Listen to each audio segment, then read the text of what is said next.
Hello, ako nga po pala si Jason, ang operator ng DTF machine dito sa General Mall. Ang machine dito ay ginagamit ng 6 na araw na may total na 48 meters. Ito naman po ang head. Mag-head clean tayo. Punta lang tayo sa clean, strong, tapos heads.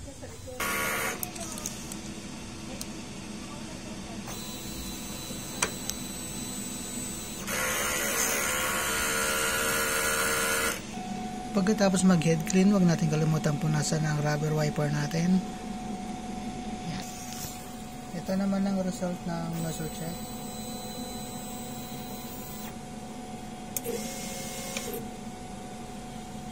Ayan. Ang ink system po natin ay tama lang. Waste tank nilinis kahapon. Ito naman ang ADR natin. Ground wire. Mga consumable na gamit na.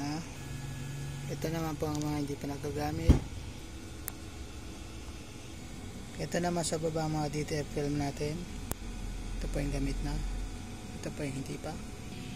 Ito pong nagamit natin, isang sayan, white ink, powder, film, isang yellow, isang cleaning solution, kuyi, daily output record.